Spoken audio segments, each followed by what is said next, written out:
بسم الله الرحمن الرحيم. الحمد لله رب العالمين، وأشهد أن لا إله إلا الله وحده لا شريك له، وأشهد أن محمدا عبده ورسوله صلى الله وسلم عليه وعلى آله وأصحابه أجمعين.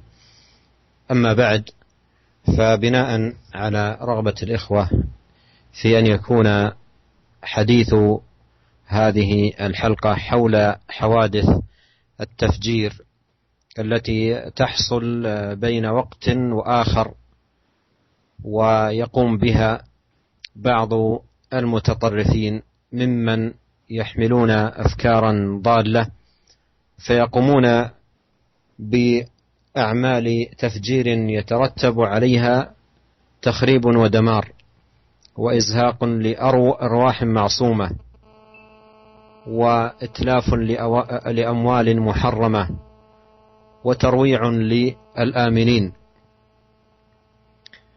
وهذه الأعمال بلا شك ولا ريب تعد أعمالا إجرامية ونوعا من البغي والعدوان وضربا من الفساد في الأرض، وهي مخالفة للدين الإسلامي الحنيف في غاياته الرشيدة وأحكامه السديدة وآدابه الحميدة. وسيكون الحديث في هذا اللقاء في بيان وعرض لجانب من أدلة الشريعة الدالة على فساد هذا العمل وعظم هذا الجرم، وبيان حال هذه الجريمة النكراء وحكمها في ميزان الإسلام من خلال وجوه عديدة. Bismillahirrahmanirrahim. Alhamdulillah, segala puji dan syukur kita panjatkan kehadirat Allah Subhanahu wa taala. Salawat dan salam semoga senantiasa tercurahkan kepada junjungan kita Nabi Muhammad sallallahu alaihi wasallam, suri tauladan kita, beserta juga para sahabatnya dan para pengikutnya yang setia hingga akhir zaman kelak. Para pendengar Radio Raja yang dirahmati oleh Allah Subhanahu wa taala, berdasarkan permintaan sebagian ikhwah, sebagian pendengar, agar pembahasan kita pada pertemuan kita kali ini tentang masalah pemboman dan terorisme, maka Syekh memenuhi permintaan sebagian ikhwah untuk menyampaikan masalah ini dalam pengajian kita kali ini. Kita ketahui bersama bahwasanya terorisme dan pemboman yang terjadi akhir-akhir ini semakin ramai dan semakin sering terjadi di berbagai negeri, demikian juga di tanah air kita, ya. Kata Syekh bahwasanya perbuatan ini dilakukan oleh sebagian orang-orang yang menyimpang, yang memiliki pemikiran-pemikiran yang sesat, yang menyimpang, yang akibat perbuatan mereka, pemboman yang mereka lakukan, akibatnya menimbulkan kehancuran, kerusakan, bahkan meninggalnya banyak orang, ya. Yang ini merupakan kerusakan-kerusakan yang sangat luar biasa yang diakibatkan oleh perbuatan mereka. Saya menjelaskan bahwasanya amalan seperti ini, ya, merupakan amalan kriminal murni yang tidak ada sangkut pautnya dengan agama Islam. Karena amalan seperti ini, penghancuran, terus merusak, membunuh nyawa manusia yang banyak yang meninggal tidak berdosa, ini benar-benar menyelisihi ajaran Islam yang lurus dan menyelisihi hukum-hukum Islam yang baik, ya. Dan insyaallah pada pengajian kita kali ini Syekh akan menjelaskan dalil-dalil dari syariat Islam yang menunjukkan akan rusaknya amalan ini. Dan Syekh akan menjelaskan hukum amalan ini ditinjau dalam timbangan Islam. Karena beliau akan menyebutkan dari sisi yang banyak yang menunjukkan akan tidak benarnya amalan ini dan tidak benarnya atau rusaknya amalan yang telah mereka lakukan. Itu berupa pemboman, terorisme dan lain sebagainya yang menimbulkan banyak kerusakan dan kehancuran. Mari kita dengarkan penjelasan beliau tentang dalil-dalil yang menunjukkan akan rusaknya amalan ini. الوجه الأول أن الإسلام دين يأمر بالعدل والإحسان والرحمة وينهى عن المنكر والبغي، كما قال الله سبحانه: إن الله يأمر بالعدل والإحسان وينهى عن الفحشاء، إن الله يأمر بالعدل والإحسان وإيتاء ذي القربى وينهى عن الفحشاء والمنكر والبغي يعظكم لعلكم تذكرون. وهذه الأعمال الإجرامية ليس فيها عدل وليس فيها إحسان وليس فيها رحمة، بل هي منكر من الفعل وبغي في العمل.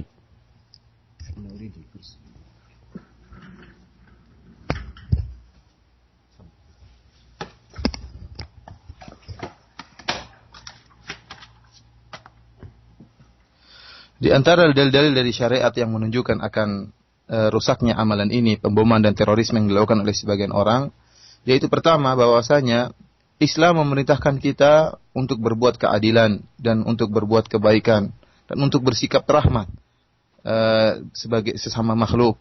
Dan Islam melarang untuk melakukan perbuatan mungkar dan perbuatan kezaliman. Sebagaimana Allah Subhanahu wa taala firmankan dalam Al-Qur'an, "Innallaha ya'muru bil adli wal ihsan." Sungguhnya Allah Subhanahu wa taala memerintahkan untuk berbuat keadilan dan berbuat ihsan, berbuat kebaikan. Wa ita'i dzil qurba wa yanha 'anil fahsya'i wal munkar wal baghi. Dan juga memerintahkan untuk memberikan kepada karib kerabat dan melarang, Allah melarang dari perbuatan fahsya, kekejian dan kemungkaran serta al-baghi, itu kezaliman. Ya'idzukum la'allakum tadhakkarun. Dan Allah memberi pelajaran bagi kalian agar kalian bisa mengambil pelajaran. Oleh karena itu amalan-amalan pemboman dan terorisme ini merupakan amalan kriminal yang sama sekali tidak ada keadilan di dalamnya. Tidak ada namanya rasa adil dan tidak ada namanya ihsan, kebaikan, dan tidak ada namanya rasa rahmat. Yang ada hanya merupakan kemungkaran dan kezaliman, kehancuran. Itulah hasil daripada amalan pemboman dan terorisme yang dilakukan oleh mereka. الوجه الثاني أن الإسلام فيه تحريم للعدوان ونهي عن الظلم، كما قال الله عز وجل: ولا تعتدوا إن الله لا يحب المعتدين. وفي الحديث القدسي: يا عبادي إني حرمت الظلم على نفسي وجعلته بينكم محرما فلا تظالموا، رواه مسلم. وهذا العمل قائم على العدوان ومبني على الظلم. Dalil yang kedua atau sisi kedua yang menunjukkan akan haramnya perbuatan ini, bahwasanya Islam mengharamkan perbuatan udwan, bersikap melampaui batas dan berlebih-lebihan, dan Islam melarang akan kezaliman. Sebagaimana firman Allah Subhanahu wa taala, "Wala ta'tadu innallaha la yuhibbul mu'tadin." Dan janganlah kalian berbuat udwan, melakukan permusuhan dan melampaui batas, karena Allah Subhanahu wa taala tidak suka orang-orang yang melakukan pelanggaran.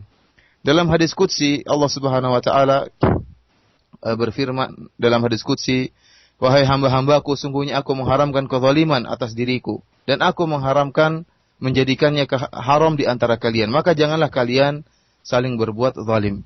Dan tidak kita ragukan lagi bahwasanya perbuatan ini, pemboman dan terorisme, itu dibangun di atas kezaliman dan dibangun di atas sikap melampaui batas.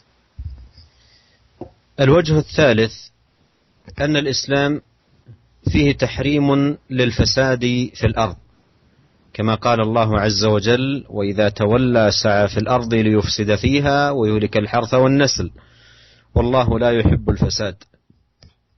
وقال الله تعالى: وإذا قيل لهم لا تفسدوا في الأرض قالوا إنما نحن مصلحون. وهذه الأعمال الإجرامية نوع من الفساد في الأرض، بل هو من أشد ذلك وأنكاه. Sisi ketiga bahwasanya Islam mengharamkan perbuatan fasad, kerusakan. Islam melarang kita melakukan kerusakan di atas muka bumi. Sebagaimana firman Allah Subhanahu wa taala, "Wa idza tawalla sa'a fil ardi liyufsida fiha wa yuhlikal hartha wan nasl, wallahu la yuhibbul fasad."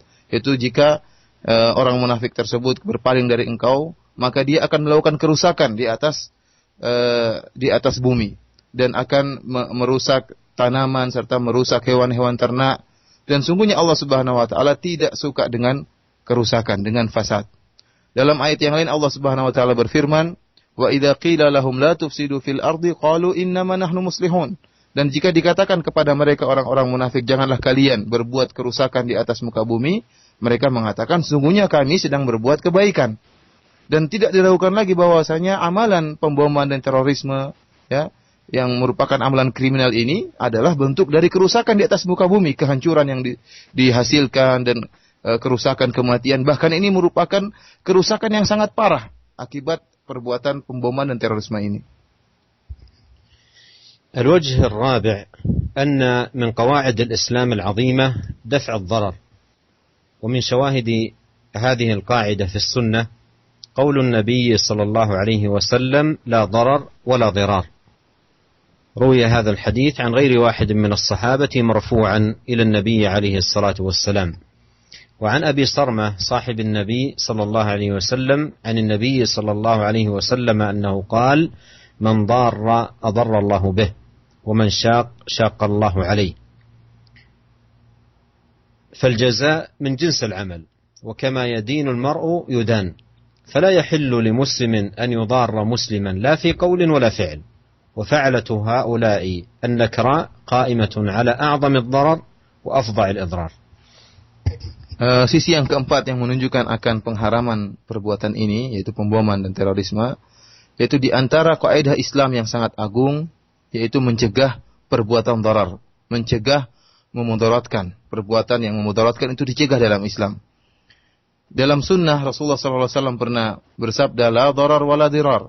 Kata Rasulullah, tidak boleh ada sikap memberi kemudaratan bagi diri sendiri, tidak boleh memudaratkan diri sendiri, dan tidak boleh memberikan kemudaratan kepada orang lain. Hadis ini diriwayatkan dari banyak sahabat secara marfu'.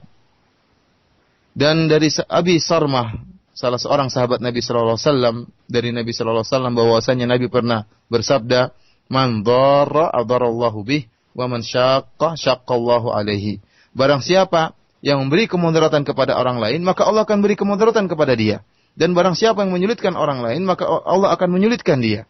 Karena sungguhnya balasan sesuai dengan amalan. Sebagaimana seorang melakukan, maka dia akan dibalas sesuai dengan amalannya. Maka tidak boleh bagi seorang muslim dan tidak dihalalkan bagi dia untuk memberi kemudaratan kepada seorang muslim yang lain. Tidak boleh memudaratkan baik dengan perkataan yang mengganggunya, tidak boleh diperbolehkan. Apalagi dengan perbuatan yang sampai membuat kemudaratan kepada dia, kepada saudaranya, kepada muslim yang lain. Dan tidak dilakukan lagi bahwasanya perbuatan mereka, ya, para terorisme, tukang bom, jelas-jelas menimbulkan kemudaratan yang sangat luar biasa. Bahkan kemudaratan yang terbesar. Betapa banyak kaum muslimin yang tewas akibat perbuatan mereka.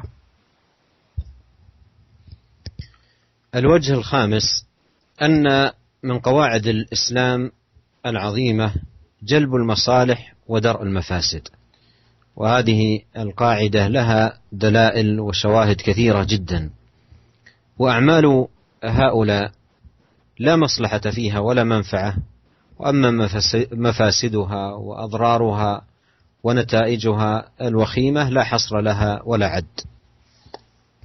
Sisi yang kelima, di antara kaidah Islam yang sangat agung, yaitu mendatangkan jalbul masalih wa darul mafasid. Yaitu bagaimana mendatangkan kemaslahatan dan menolak kemudaratan, menolak mafsadah. Dan tidak diragukan lagi bahwasanya amalan mereka, yaitu tukang bom, ya, para terorisme, tidak ada kemaslahatannya sama sekali dan tidak ada faedahnya sama sekali, tidak ada manfaatnya sama sekali. Adapun kalau kita mau lihat kemudaratannya, mafsadah yang ditimbulkan dari amalan mereka sangatlah banyak dan sangat luar biasa. Nah, ini menunjukkan perbuatan mereka diharamkan karena sama sekali tidak mendatangkan manfaat, bahkan mendatangkan mafsadah yang sangat banyak sekali.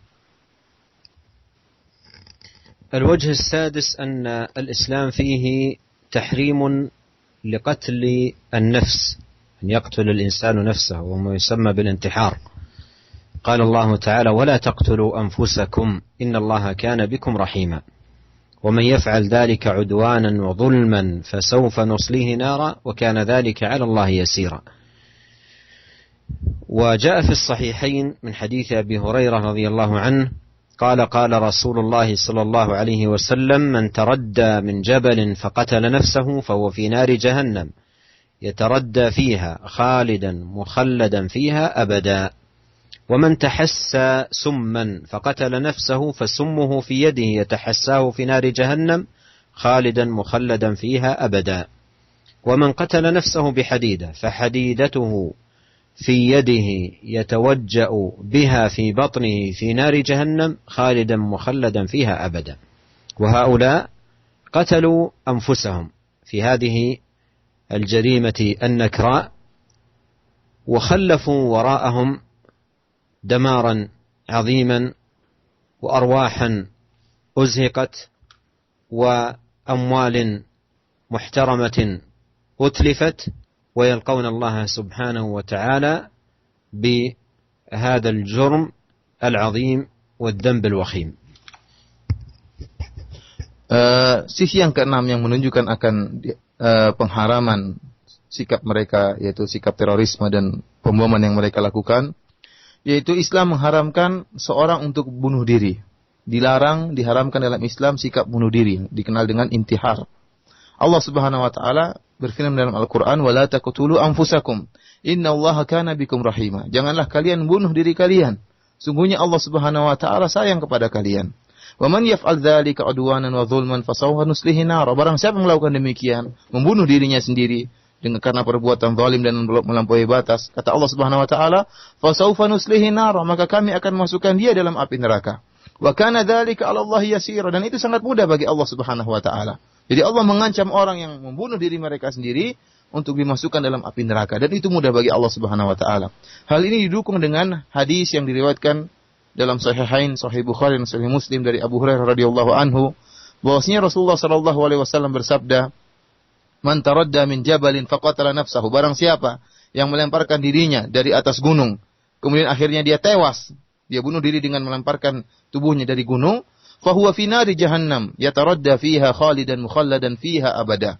Maka dia akan masuk dalam api neraka, dan dia akan terus seperti itu, seperti jatuh dari puncak gunung dalam jurang api neraka, khalidan mukhalladan fiha abada, kekal selama-lamanya. Wa man tahassa summan faqatala nafsahu fasummuhu fi yadihi yatahassahu fi nari jahannam khalidan mukhalladan fiha abada. Dan barang siapa yang bunuh diri dengan makan racun atau minum racun, akhirnya dia pun tewas karena racun yang dia makan, maka demikian dia di neraka nanti. Di api neraka dia pun memegang racun dan terus dia makan, dan dia makan bunuh dirinya, menyiksa dirinya dengan racun yang dia makan di dalam neraka jahanam, dan demikian seterusnya, kekal selama-lamanya. Wa man qatala nafsahu bihadidatin, barang siapa yang bunuh diri dengan menggunakan besi yang tajam, fa hadidatuhu fi yadihi yatawajja'u biha fi batnihi fi nari jahannam khalidan mukhalladan fiha abada. Barang siapa yang bunuh diri dengan besi, maka dengan menusukkannya ke dalam perutnya, maka di neraka jahanam dia masuk neraka, maka demikian dia akan menyiksa dirinya dengan terus menikam-nikam perutnya selama-lamanya dalam api neraka. Tidak dilakukan lagi bahwasanya apa yang mereka lakukan, bom bunuh diri yang mereka lakukan, jelas-jelas melanggar ayat yang tadi kita bacakan, yang melanggar hadis Nabi SAW. Mereka membunuh diri mereka sendiri, kemudian mereka membunuh orang lain, membunuh nyawa yang tidak berdosa yang sangat banyak, terus menghancurkan, meninggalkan kerusakan yang sangat besar. Tentunya mereka akan bertemu dengan Allah Subhanahu wa taala dengan membawa dosa yang sangat besar. الوجه السابع في الإسلام تحريم لقتل الأنفس المسلمة المعصومة بغير حق. قال الله تعالى: ولا تقتلوا النفس التي حرم الله إلا بالحق. وقال في أوصاف المؤمنين عباد الله: والذين لا يدعون مع الله إلها آخر ولا يقتلون النفس التي حرم الله إلا بالحق ولا يزنون ومن يفعل ذلك يلقى أثاما يضاعف له العذاب يوم القيامة ويخلد فيه مهانا. وفي الحديث عن ابن مسعود رضي الله عنه عن النبي صلى الله عليه وسلم قال: لا يحل دم امرئ مسلم يشهد أن لا إله إلا الله وأني رسول الله إلا بإحدى ثلاث: الثيب الزاني والنفس بالنفس والتارك لدينه المفارق للجماعة. رواه البخاري ومسلم. وجاء في الحديث الصحيح المخرج في سنن أبي داود عن عبد الله بن عمرو بن العاص رضي الله عنهما أن النبي صلى الله عليه وسلم قال: لزوال الدنيا أهون على الله من قتل رجل مسلم. لزوال الدنيا أهون على الله من قتل رجل مسلم. وكم من مسلم قتل في هذه الجريمة التي مارسها هؤلاء. Sisi yang ketujuh yang menunjukkan akan haramnya perbuatan mereka, itu bahwasanya dalam Islam diharamkan untuk membunuh jiwa yang terjaga, jiwa yang tidak boleh dibunuh, ya. Allah Subhanahu wa taala berfirman, "Wala taqtulun nafsal lati harramallahu illa bil haqq." Dan janganlah kalian membunuh jiwa yang diharamkan oleh Allah Subhanahu wa taala untuk dibunuh, kecuali kalau memang ada haknya. Dan Allah Subhanahu wa taala menyebutkan di antara sifat-sifat ibadur rahman, orang-orang mukmin, yaitu Allah Subhanahu wa taala berfirman, "Walladzina la yad'una ma'allahi ilahan akhar wa la yaqtuluna an-nafsal lati harramallahu illa bil haqq wa la yaznun. Wa may yaf'al dzalika yalqa athama yudha'af lahu al-'adzabu yaumal qiyamati wa yakhludu fihi muhana." Kata Allah Subhanahu wa taala, di antara sifat-sifat orang-orang yang mukmin apa? Yaitu yang mereka tidak berbuat syirik, berdoa kepada selain Allah Subhanahu wa taala, dan mereka tidak membunuh jiwa yang diharamkan oleh Allah Subhanahu wa taala untuk dibunuh. Jadi mereka tidak membunuh jiwa yang diharamkan oleh Allah Subhanahu wa taala, dan mereka juga tidak berzina. Kemudian kata Allah Subhanahu wa taala, "Wa may yaf'al dzalika yalqa athama." Barang siapa yang melakukan demikian, ya, apakah berbuat kesyirikan atau membunuh jiwa yang diharamkan oleh Allah Subhanahu wa taala atau berzina, maka dia akan mendapatkan akibat dari dosa yang sangat besar. Yudha'af lahul 'adzabu yaumal qiyamah, dan Allah akan melipat gandakan azabnya, diperbesar oleh Allah Subhanahu wa taala pada hari kiamat, dan dia akan kekal terhina dalam neraka jahanam. Dan dalam hadis yang sahih dari Ibnu Mas'ud radhiyallahu anhu, bahwasanya Rasulullah sallallahu alaihi wasallam bersabda, "La yahillu damu imri'in muslim yashhadu an la ilaha illallah wa anni rasulullah illa bi ihdath thalath." Tidaklah halal darah seorang muslim yang dia bersaksi bahwasanya tidak ada yang bersaksi la ilaha illallah, tidak ada sembahan yang berhak disembah melainkan Allah, dan bersaksi bahwasanya Muhammad adalah Rasul Allah Subhanahu wa taala. Tidak halal darahnya kecuali tiga golongan yang halal darah mereka. Selain mereka, orang muslim yang bersaksi mengucapkan syahadatain, maka tidak dihalalkan darahnya. Yang halal cuma 3 orang, 3 kelompok. Yang pertama siapa? Atsayyibuz zani, yaitu orang yang sudah menikah kemudian berzina. Ini berhak untuk dibunuh. Kemudian wan nafsu bin nafsi, yaitu orang yang membunuh orang lain, maka dia dikisos dengan dibunuh karena dia telah membunuh orang lain. Dan yang ketiga, at-tariku lid-dinihi al-mufaraqatu lil jamaah, yaitu orang yang meninggalkan agamanya, meninggalkan jamaah kaum muslimin, yaitu orang yang murtad. Yang murtad dari agamanya, maka ini juga berhak untuk dibunuh. Selain itu maka tidak boleh dibunuh, tidak halal darahnya. Demikian juga dari sahabat Abdullah bin Amr radhiyallahu anhu, sebagaimana diriwayatkan oleh Imam Abu Dawud dalam sunannya, kata Rasulullah sallallahu alaihi wasallam, "La zawalud dunya ahwanu 'ala Allah min qatli rajulin muslim." Bahwasanya hilangnya dunia yang begitu luas dan begitu megah seperti ini, hilangnya dunia di sisi Allah Subhanahu wa taala masih lebih ringan di sisi Allah Subhanahu wa taala daripada terbunuhnya seorang muslim. Dan kita tahu bahwasanya beberapa kegiatan pemboman yang terjadi baik di tanah air kita ataupun di negara-negara yang lain banyak mengakibatkan kaum muslimin yang terbunuh. Bukan cuma orang kafir, bahkan banyak dari kaum muslimin yang terbunuh akibat perbuatan mereka. Padahal kata Rasulullah SAW, hilangnya dunia dan seisinya masih lebih ringan di sisi Allah daripada terbunuhnya seorang muslim. Betapa besar dosa yang mereka dapatkan akibat membunuh satu orang muslim, apalagi dosa membunuh sekian banyak kaum muslimin. الوجه الثامن أن الإسلام جاء بالرحمة، وأن من لا يرحم لا يرحم، وأن الراحمين يرحمهم الرحمن. وفي هذا المعنى أحاديث عديدة عن رسول الله صلى الله عليه وسلم. فعن أبي هريرة رضي الله عنه أن النبي صلى الله عليه وسلم قال: لا تنزع الرحمة إلا من شقي. بل إن الرحمة التي جاء بها الإسلام شملت حتى البهائم والدواب. فعن أبي أمامة رضي الله عنه قال: قال رسول الله صلى الله عليه وسلم: من رحم ولو ذبيحة رحمه الله يوم القيامة. وعن قرة قال رجل عن قرة رضي الله عنه قال رجل يا رسول الله إني لأذبح الشاة فأرحمها. قال صلى الله عليه وسلم والشاة إن رحمتها رحمك الله. روى هذا الحديث والذي قبله الإمام البخاري في الأدب المفرد. وغفر لرجل بسبب رحمته لكلب رآه يأكل الثرى من شدة العطش فنزل بئرا فملأ خفه ثم أمسكه بفيه فسقى الكلب فشكر الله له فغفر له. رواه البخاري ومسلم. وعن عبد الله بن مسعود رضي الله عنه قال كنا مع رسول الله صلى الله عليه وسلم في سفر فانطلق لحاجته فرأينا حمرة يعني طائر معها فرخان فأخذنا فرخيها فجاءت الحمرة فجعلت تفرش فجاء النبي صلى الله عليه وسلم فقال من فجع هذه بولدها ردوا ولدها إليها. فانظر إلى هذه الرحمة العظيمة التي دعا إليها الإسلام.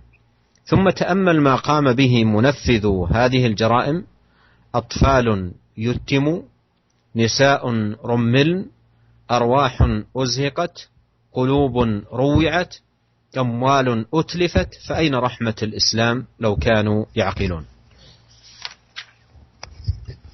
Sisi yang ke-8 para pendengar radio Raja yang rahmati oleh Allah Subhanahu wa taala, sisi yang ke-8 yang menunjukkan akan haramnya perbuatan teror ini, pemboman yang mereka lakukan, itu bahwasanya agama Islam menganjurkan sikap rahmat. Dan barang siapa yang tidak memiliki sifat rahmah, maka dia tidak akan disayang oleh Allah Subhanahu wa taala. Dan Allah Subhanahu wa taala hanyalah merahmati orang-orang yang memiliki sifat rahmah. Dan hadis-hadis yang menunjukkan akan hal ini sangatlah banyak. Di antaranya dari Abu Hurairah radhiyallahu taala anhu bahwasanya Nabi sallallahu alaihi wasallam pernah bersabda, "La tunza'ur rahmatu illa min syaqi." Bahwasanya sikap kasih sayang, rahmat tidaklah dicabut kecuali dari orang yang celaka. Kalau ada orang sudah tidak memiliki sifat rahmat, itu adalah orang yang celaka. Karena tidaklah dicabut sifat rahmat, tidak dicabut oleh Allah Subhanahu wa taala kecuali dari orang-orang yang celaka. Bahkan Islam memerintahkan kita untuk rahmat kepada binatang, bukan cuma kepada manusia, bahkan kepada hewan. Islam menganjurkan kita untuk menyayangi hewan. Dari Abu Umamah radhiyallahu taala anhu, dia berkata bahwasanya Rasulullah sallallahu alaihi wasallam bersabda, "Man rahima walau dzabihatan rahimahullah yaumal qiyamah."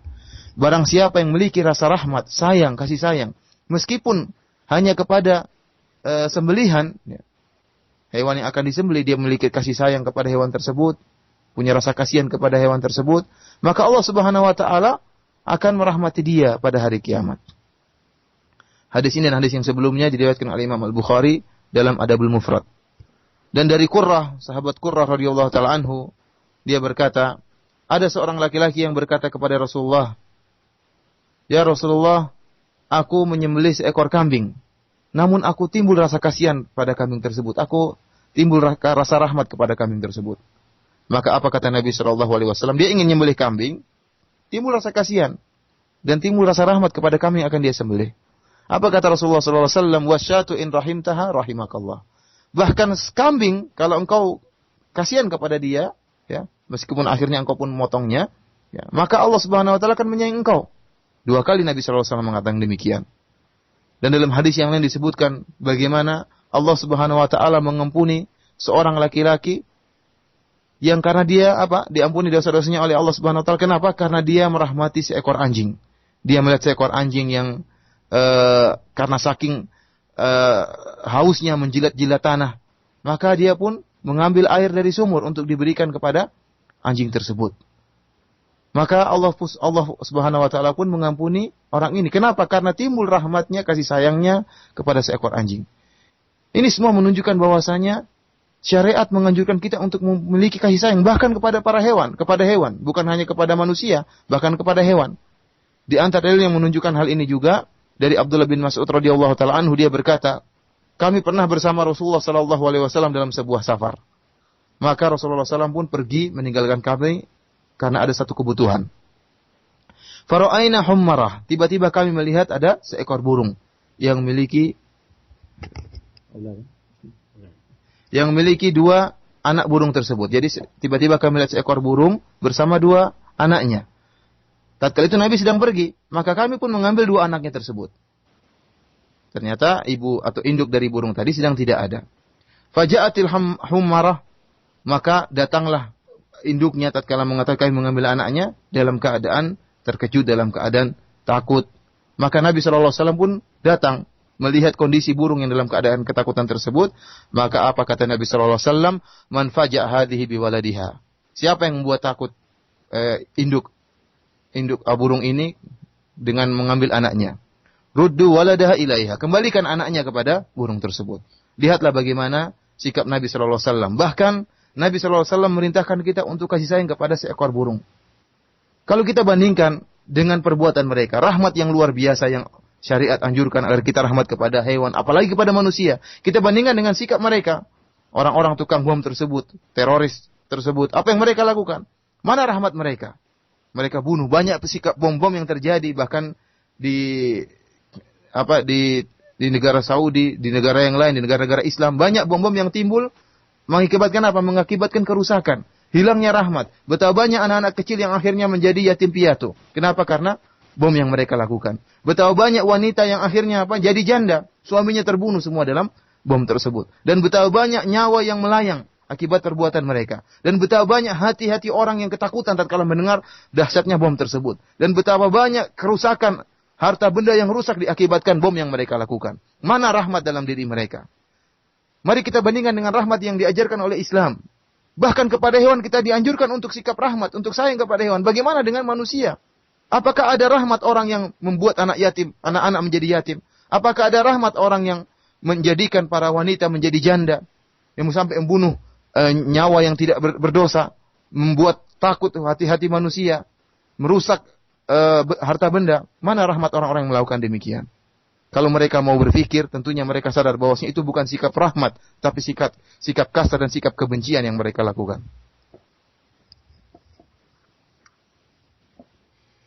الوجه التاسع أن في الإسلام نهيا عن ترويع المؤمنين وإرعاب المسلمين.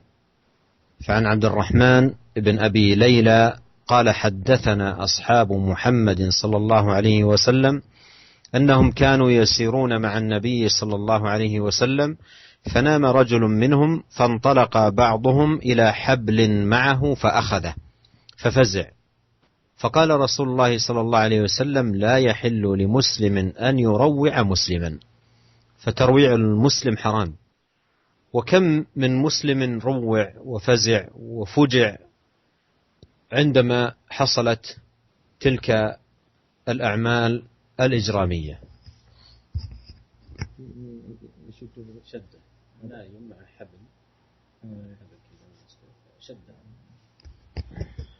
Sisi yang ke-9 yang menunjukkan akan haramnya perbuatan mereka, yaitu bahwasanya Islam melarang jangankan untuk membunuh, bahkan membuat takut kaum mukminin itu dilarang dalam Islam. Menimbulkan ketakutan dalam hati-hati kaum muslimin itu dilarang dalam Islam. Hal ini ditunjukkan dalam sebuah hadis dari Abdurrahman bin Abi Laila radhiyallahu anhu. Dia berkata, qala haddatsana ashabu Muhammadin sallallahu alaihi wasallam, bahwasanya sahabat-sahabat Nabi sallallahu alaihi wasallam pernah menceritakan kepadaku bahwasanya mereka pernah berjalan bersama Nabi sallallahu alaihi wasallam, yaitu bersafar bersama Nabi sallallahu alaihi wasallam. Tiba-tiba ada seorang yang tidur di antara mereka. Kemudian tatkala dia tidur, ada seorang yang lain yang ingin menggoda orang ini. Maka dia pun datang menarik tali yang ada bersama orang yang tidur ini. Jadi orang ini tidur, dia ada talinya, mungkin diikat kakinya di tali. Tiba-tiba datang temannya menggoda dengan mentarik tali tersebut. Sehingga akhirnya apa? Dia fafazi, maka dia pun kaget. Yang tadinya dia tidur, tiba-tiba tidur dalam keadaan nyenyak, ditarik talinya, sehingga dia pun tertarik dan dia pun kaget, terjaga. Maka Rasulullah SAW menegur hal ini. Kata Rasulullah SAW, la yahilu li muslimin an yurawwi'a musliman. Tidak halal bagi seorang muslim untuk menakut-nakuti muslim yang lain. Betapa banyak orang kaum muslimin yang merasa takut, kemudian kaget dan tatkala mendengar peristiwa yang sangat luar biasa, adanya bom, suara letusan yang sangat dahsyat, menimbulkan ketegangan, menimbulkan ketakutan, yang betapa banyak kita bisa bayangkan ketakutan yang timbul dalam hati kaum muslimin yang mendengar peristiwa ini. Apalagi mereka dengar langsung dahsyatnya suara bom tersebut. الوجه الحادي عشر الوجه العاشر الإسلام جاء النهي عن حمل السلاح على المؤمنين. فعن عبد الله بن عمر رضي الله عنهما قال أن رسول الله صلى الله عليه وسلم قال من حمل علينا السلاح فليس منا. وجاء في الحديث عن أبي موسى رضي الله عنه عن النبي صلى الله عليه وسلم قال إذا مر أحدكم في مسجدنا أو في سوقنا ومعه نبل فليمسك على نصالها أو قال فليقبض بكفه أن يصيب أحدا من المسلمين منها بشيء. وفي هذه الجريمة إلقاء للمتفجرات المهلكة والأسلحة المدمرة في أوساط المسلمين وداخل مساكنهم. Sisi yang ke-10 yang menunjukkan akan haramnya perbuatan terorisme yang mereka lakukan, pemboman yang mereka melakukan, yaitu bahwasanya dalam Islam dilarang seorang membawa senjata, ya, bawa pedang atau yang semisalnya senjata yang ditujukan kepada kaum mukminin, dilarang. Dalam hadis yang diriwayatkan oleh Ibnu Umar radhiyallahu taala anhu, Rasulullah sallallahu alaihi wasallam pernah bersabda, "Man hamala alaina as-silah falaysa minna." Barang siapa yang membawa menunjukkan kepada kami, menodongkan kepada kami pedang atau senjata, maka bukan dari golongan kami. Barang siapa yang menodongkan kepada kami senjata, maka bukan dari golongan kami. Demikian juga diriwayatkan oleh Abi Musa radhiyallahu anhu dari Nabi sallallahu alaihi wasallam. Nabi sallallahu alaihi wasallam pernah bersabda, "Idza marra ahadukum fi masjidina aw fi suqina." Jika salah seorang dari kalian lewat di masjid atau lewat di pasar dan wa ma'ahu nablun, dan dia sedang bawa anak panah yang tajam, ya, benda tajam, falyumsik ala nisaliha, maka hendaknya dia pegang ujung tombak atau ujung anak panah yang tajam tersebut. Au qala falyaqbid bi kaffihi, atau dia pun menutup ujung yang tajam tersebut dengan genggamannya. An yusiba ahadan minal muslimin min habisyai. Agar apa? Agar tidak mengenai seorang pun dari kaum muslimin. Jadi seorang yang bawa pedang atau bawa benda tajam, bawa panah, maka dia pegang bagian tajamnya itu, jangan sampai mengenai kaum muslimin. Subhanallah, bagaimana perhatian Islam. Tatkala berjalan membawa pedang atau membawa panah yang tajam, maka dipegang bagian tajamnya. Jangan sampai terbuka. Khawatir apa? Khawatir mengenai seorang muslim yang lain. Coba kita bandingkan dengan pemboman yang mereka lakukan. Megang pedang aja kita diatur dalam Islam. Bagaimana supaya tidak melukai orang lain. Apa yang mereka lakukan? Pemboman malah ngebom, malah menghancurkan, malah membunuh dan menghancurkan. Bagaimana kita bisa katakan perbuatan mereka adalah perbuatan yang halal? الوجه الحادي عشر جاء في الإسلام النهي عن الإشارة إلى المسلم بسلاح أو نحوه كأنه يخوفه سواء كان جادا أو مازحا، وعن تعاطي السيف مسلولا، أن يناول السيف لصاحبه وهو مسلول، وذلك حفظا للناس وتحقيقا للسلامة.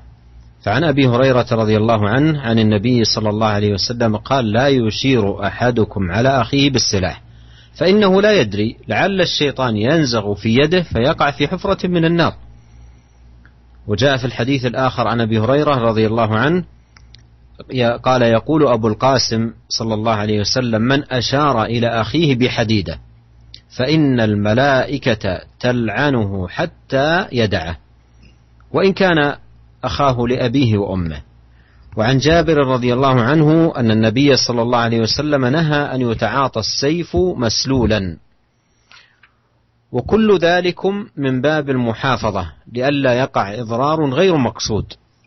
وتأمل الوعيد فيقع في حفرة من النار فإن الملائكة تلعنه. فكيف إذن بمثل هذه الجرائم الشنيعة والإضرار المتعمد المقصود؟ Sisi yang ke-11 bahwasanya dalam Islam dilarang kita mengisyaratkan kepada saudara kita dengan pedang. Jadi kita mengisyaratkan dengan pedang kepada saudara kita meskipun hanya bercanda. Apalagi sungguh-sungguh bercanda saja diharamkan dalam Islam. Kita mengisyaratkan atau menyodorkan pedang kepada saudara kita, apalagi kita bersungguh-sungguh. dan dilarang kita untuk memberikan pedang kepada saudara kita, benda tajam, dalam keadaan pedang tersebut terbuka, terhunus. Ini dilarang. Kenapa? Karena agar benar-benar mentahqiq, benar-benar mewujudkan adanya keselamatan. Jangan sampai timbul hal yang tidak kita inginkan, tahu-tahu terjadi cedera atau hal yang tidak kita inginkan. Dari Abu Hurairah radhiyallahu anhu, dari Nabi sallallahu alaihi wasallam, Rasulullah pernah bersabda, "La yushiru ahadukum ala akhihi bisilah." Janganlah salah seorang dari kalian memberi isyarat kepada saudaranya yang lain dengan pedang. Fa innahu la yadri la'alla syaitan yanza'u fi yadayhi fayaqa'u fi hufratin minan nar. Sungguhnya dia tidak tahu, bisa jadi syaitan akhirnya menimbulkan pada tangannya, akhirnya dia pun membunuh saudaranya atau menikam saudaranya, menggoda tangannya sehingga tangannya pun terjerumus dan menikam saudaranya. Akhirnya dia pun terjerumus dalam salah satu jurang di api neraka. Dari Abu Hurairah radhiyallahu anhu, dia berkata, qala Abul Qasim, bahwasanya Abul Qasim Muhammad sallallahu alaihi wasallam pernah bersabda, "Man asyara ila akhihi bihadidatin fa innal malaikata tal'anu." Perhatikan di sini. Rasulullah SAW pernah bersabda, barang siapa yang berisyarat kepada saudaranya dengan sebuah besi yang tajam, maka malaikat akan melaknatnya. Hatta yada'ahu. Mereka terus melaknatnya sampai dia meninggalkan perbuatannya tadi. Sampai dia tidak berisyarat kepada saudaranya. Wa in kana akhahu li abihi wa ummihi. Meskipun saudara yang dia sodorkan atau dia isyaratkan dengan besi yang tajam tadi adalah saudaranya sebapak atau saudaranya seibu. Siapapun orangnya tidak boleh kita sodorkan senjata tajam kepada dia dalam keadaan senjata tersebut terbuka. Kita akan dilaknat oleh malaikat sampai kita meninggalkan perbuatan tersebut. Dari Jabir bin Abdullah radhiyallahu anhu bahwasanya Nabi sallallahu alaihi wasallam melarang untuk diberikan pedang dalam keadaan terhunus kepada yang orang lain.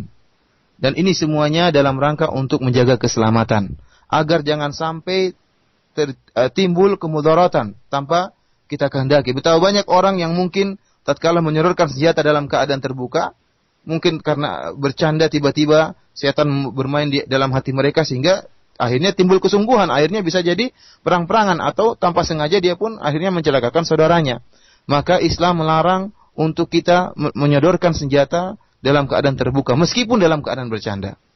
Perhatikan tadi ancaman yang Rasulullah SAW berikan. Fayaqa'u fi hufratin minan nar. Bisa jadi orang yang menyodorkan senjatanya dalam keadaan terhunus bisa jadi terjerumus dalam jurang dalam api neraka. Dalam ancaman yang lain kata Rasulullah SAW, fa innal malaikata tal'anu. Sungguhnya malaikat melaknat orang yang melakukan demikian. Ini orang yang hanya sekedar menyodorkan senjata dalam keadaan terbuka, pedang dalam keadaan terhunus. Bagaimana dengan yang menikamkannya? Bagaimana dengan yang membunuhnya? Betapa besar dosa yang telah mereka lakukan. الوجه الثاني عشر أن الإسلام جاء بتحريم الخيانة والغدر.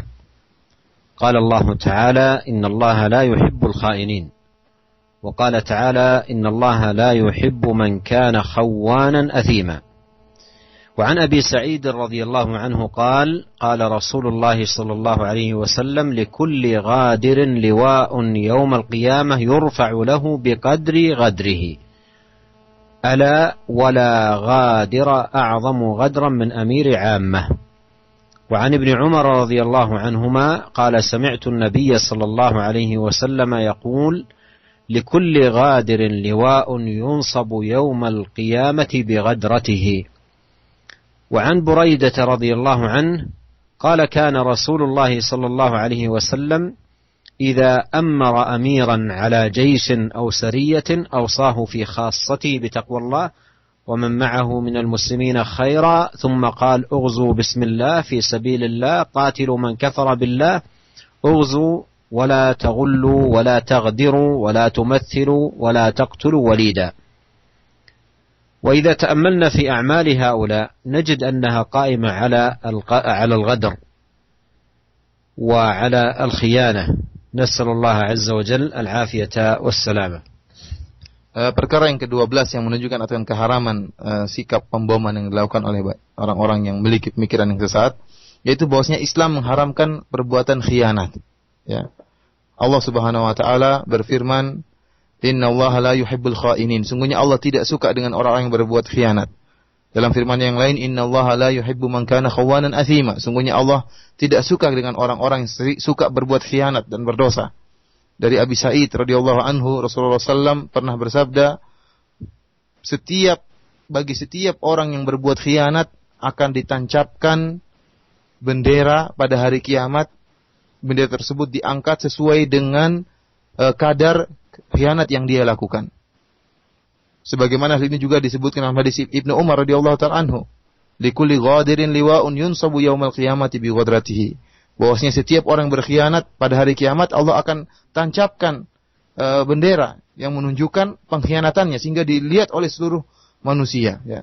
Semakin dia banyak khianatnya, semakin tinggi bendera tersebut sesuai dengan kadar khianatnya.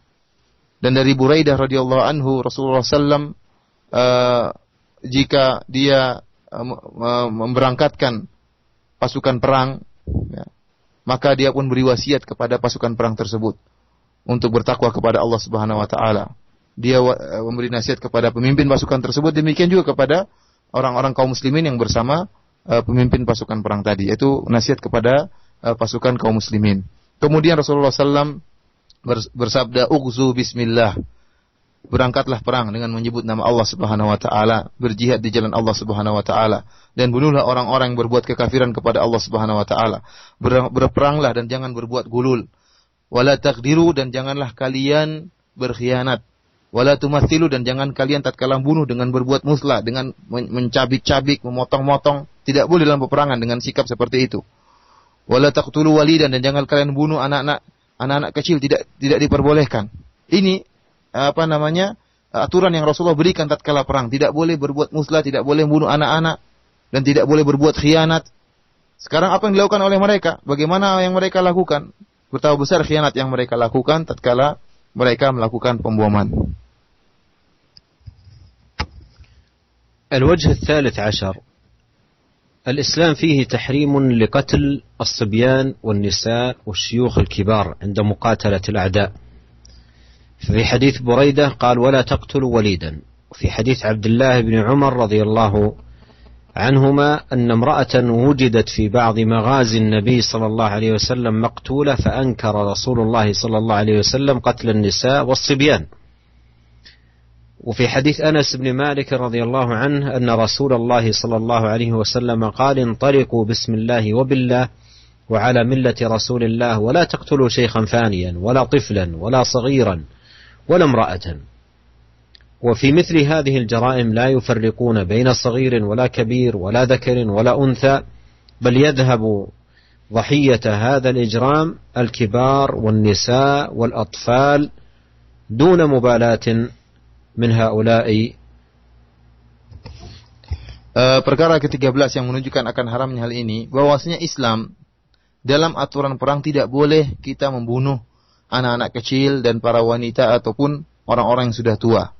Sebagaimana telah lalu dalam hadis Buraidah, kata Rasulullah SAW, wala taqtulu walida, dan janganlah kalian bunuh anak kecil.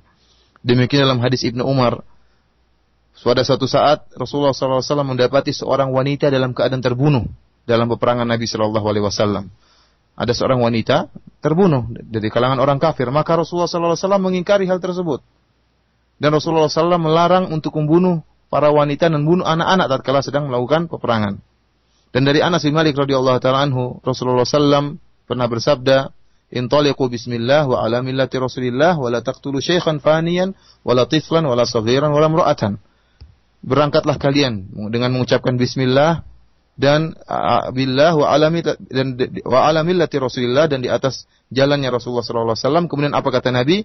"Wa la taqtulu syaikhan faniyan." Dan janganlah kalian membunuh seorang yang sudah tua, dan janganlah membunuh anak-anak, dan janganlah kalian membunuh anak kecil, dan juga jangan kalian membunuh seorang para wanita. Jadi dalam perang pun ada aturannya, tidak boleh kita bunuh anak-anak, tidak boleh kita bunuh para wanita, dan tidak boleh kita membunuh orang yang sudah tua. Adapun pemboman yang mereka lakukan, maka tidak membedakan sama sekali, tidak dibedakan sama sekali. Baik tua, muda, ataupun wanita, anak-anak, semuanya disikat habis dengan bom yang telah mereka lakukan. الوجه الرابع عشر في الإسلام حفظ للمواثيق والعهود، تحريم لقتل المعاهدين والمستأمنين من الكفار. قال الله عز وجل أوفوا بالعهد إن العهد كان مسؤولا. وقال تعالى يا أيها الذين آمنوا أوفوا بالعقود. وعن عبد الله بن عمرو رضي الله عنهما عن النبي صلى الله عليه وسلم قال من قتل معاهدا لم يرح رائحة الجنة وإن ريحها توجد من مسيرة 40 عاما. وعن عمرو بن الحمق الخزاعي رضي الله عنه قال قال رسول الله صلى الله عليه وسلم: من آمن رجلا على دمه فقتله فأنا بريء من القاتل وإن كان المقتول كافرا. رواه ابن حبان في صحيحه. ومن دخل من الكفار ديار المسلمين بعقد أمان أو بعهد من ولي الأمر لا يجوز الاعتداء عليه لا في نفسه ولا في ماله، وأهل الإسلام ذمتهم واحدة. فعن عبد الله بن عمرو رضي الله عنهما قال قال رسول الله صلى الله عليه وسلم: المسلمون تتكافأ دماؤهم يسعى بذمتهم أدناهم. وهؤلاء المعتدون لم يراعوا ذمم المسلمين ولم يحفظوا المواثيق والعهود، وقتلوا المعاهدين والمستأمنين بل وقتلوا المؤمنين والmuslimin. Dan ini poin yang sangat penting untuk diketahui oleh para pendengar sekalian, bahwasanya Islam menjaga perjanjian dan menjaga perjanjian di antara Islam dan yang lainnya, kaum muslimin dan orang-orang kafir. Jadi di sini ingin dijelaskan bahwasanya tidak semua orang kafir boleh dibunuh. Tidak semua orang kafir boleh dibunuh. Maka Islam melarang kita untuk membunuh orang-orang yang memiliki perjanjian damai dengan kita. Orang-orang kafir mu'ahad, itu orang yang memiliki perjanjian damai dengan kita. Tidak boleh dibunuh orang seperti ini. Hukumnya haram. Demikian juga orang kafir yang minta pengamanan masuk dalam negara kita dengan minta pengamanan kepada pemerintah atau kepada orang Islam yang dia kenal. Maka ini pun tidak boleh dibunuh. Karena ini adalah perjanjian. Kita berjanji untuk menjaga dia, kita berjanji untuk mengamankan dia, maka tidak boleh kita melanggar perjanjian tersebut. Allah Subhanahu wa taala berfirman, "Wa aufu bil ahd, innal ahda kana mas'ula." Hendaknya kalian menunaikan janji kalian. Sungguhnya janji tersebut akan ditanya oleh Allah Subhanahu wa taala. Allah berfirman juga, "Ya ayyuhalladzina amanu aufu bil uqud." Wahai orang-orang yang beriman, tunailah janji-janji kalian. Ya. Dari Abdullah bin Amr radhiyallahu anhu, Nabi sallallahu alaihi wasallam pernah bersabda, dan ini adalah hadis yang sahih diriwayatkan oleh Imam Al-Bukhari, kata Rasulullah SAW, "Man qatala mu'ahadan lam yarah raihatal jannah." Barang siapa yang membunuh seorang kafir yang memiliki perjanjian damai dengan kaum muslimin, maka dia tidak akan mencium bau surga. Wa inna rihaha tujadu min masirati 40 aman. Dan sungguhnya bau surga itu dicium dari perjalanan jauh yang jaraknya sekitar 40 tahun. Bayangkan, membunuh seorang kafir yang sudah memiliki perjanjian damai, itu hukumnya, kata Rasulullah, tidak akan mencium bau surga. Cium saja tidak, padahal jaraknya surga 40 tahun perjalanan sudah tercium bau surga. Apalagi mau masuk dalam surga, cium saja tidak bisa dicium. Kenapa? Karena seorang yang bunuh orang kafir yang memiliki perjanjian damai, dia telah melanggar perjanjian. Dia telah berkhianat, telah melanggar ahad yang telah dia lakukan. Demikian juga dalam hadis yang lain yang diriwayatkan oleh Amr bin al-Hamid al-Khuzai radhiyallahu anhu, Rasulullah sallallahu alaihi wasallam pernah bersabda, "Man amana rajulan ala damihi faqatalahu fa ana bari'un minal qatil wa in kana al-maqtul kafiran." Barang siapa yang mengamankan seorang laki-laki ya di atas darahnya, kemudian dia pun bunuh orang tersebut, ya, dia sudah berjanji untuk mengamankan orang ini, kemudian dia berkhianat, dia bunuh orang ini, ya, maka kata Rasulullah SAW, maka aku berlepas diri dari pembunuh, meskipun yang terbunuh adalah orang kafir. Kenapa? Dia sudah berjanji untuk mengamankan orang ini. Ternyata dia bunuh orang ini. Khianat dia lakukan. Maka kata Rasulullah, aku berlepas diri dari pembunuh meskipun yang terbunuh adalah orang kafir. Oleh karena itu, para pendengar radio yang dirahmati oleh Allah Subhanahu wa taala, jika ada orang-orang kafir yang masuk dalam negara kaum muslimin dengan ada perjanjian, ya, dengan ada kontrak yang mereka lakukan, ya, dijamin keamanannya oleh pemerintah, oleh waliul amr, maka tidak boleh kita melakukan pelanggaran terhadap orang ini dengan membunuhnya atau mengambil hartanya, tidak boleh. Karena dia masuk dalam negara Islam, negara kaum muslimin dengan perjanjian dan minta pengamanan dari kaum muslimin. Oleh karena itu, para pendengar radio Raja yang dirahmati Allah Subhanahu wa taala, maka ingat, tidak semua orang kafir boleh dibunuh. Orang yang mu'ahad, orang kafir yang punya perjanjian damai, orang kafir yang minta pengamanan dan kita amankan, maka tidak boleh dibunuh, dan barang siapa membunuh mereka maka tidak akan mencium bau surga. Tidak sebagaimana gambaran sebagian orang yang menyangka namanya orang kafir harus dibunuh. Ini tidak benar. الوجه الخامس عشر في الإسلام تحريم للاعتداء على الآخرين وتدمير ممتلكاتهم. فعن أبي بكر رضي الله عنه قال النبي صلى الله عليه وسلم: فإن دماءكم وأموالكم وأعراضكم بينكم حرام كحرمة يومكم هذا في شهركم هذا في بلدكم هذا. وهؤلاء الجناة المعتدون كم دمروا من المباني والمساكن والمركوبات وكم أتلفوا من الأموال والممتلكات. Sisi yang ke-15 bahwasanya Islam mengharamkan kita mengganggu orang lain dengan menghancurkan harta mereka. Ini tidak boleh. Tidak boleh kita menghancurkan harta orang lain. Dari Abu Bakar radhiyallahu anhu, Rasulullah SAW pernah bersabda, "Fa inna dima'akum wa amwalakum." Sungguhnya darah kalian dan juga harta-harta kalian dan harga diri kalian haram di antara kalian. Tidak boleh dilanggar. Sebagaimana darah tidak boleh dibunuh, demikian juga harta tidak boleh diambil, dirusak. Demikian juga harga diri tidak boleh kita rusak. Kahormati yaumikum hadza, sebagaimana keharamnya hari ini, di bulan ini, di negeri ini. Itu tatkala haji wada.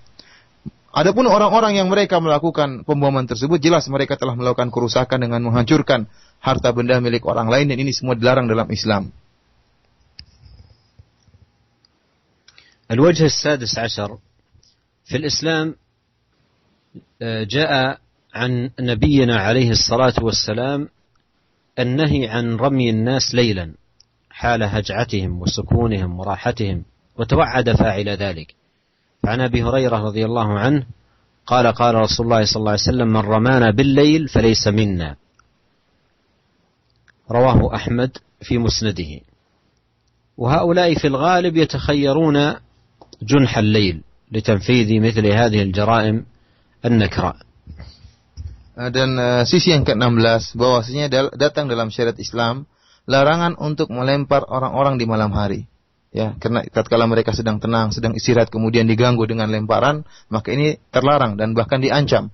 Dari Abu Hurairah radhiyallahu anhu, Rasulullah SAW pernah bersabda, "Man ramana bil lail falaysa minna." Barang siapa yang melempar kami di malam hari, maka bukanlah dari golongan kami.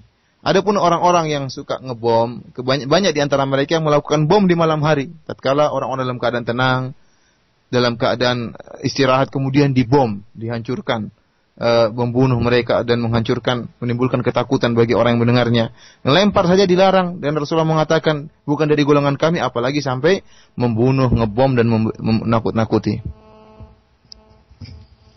Wa ala kullin fa inna kulla man 'arafa al-Islam بأسسه العظيمة وقواعده المتينة وتوجيهاته الحكيمة يدرك تمام الإدراك ويعلم علم اليقين مفارقة هذه الأعمال الإجرامية لهذا الدين، وأنها محرمة في الشريعة لا يقرها الدين الإسلامي الحنيف، ولا يجوز أن تنسب هذه الأعمال الإجرامية إلى الدين الإسلامي أو أن تلصق بالمتدينين.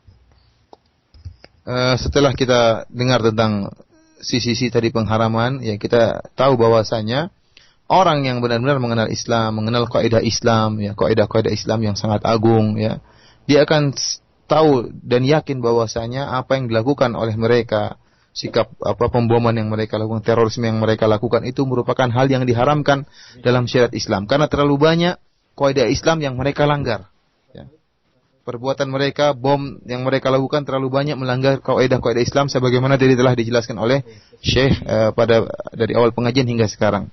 Dan kemudian Syekh mengingatkan bahwasanya perbuatan seperti ini sama sekali tidak boleh disandarkan kepada agama. Sama sekali tidak ada kaitannya dengan agama. Ini perbuatan kriminal murni, tidak boleh dikaitkan dengan agama. Demikian juga tidak boleh dikaitkan dengan orang-orang mukmin, tidak boleh dikaitkan dengan orang-orang yang multazimin, yang penampilan orang-orang soleh. Tidak boleh, tidak ada kaitannya.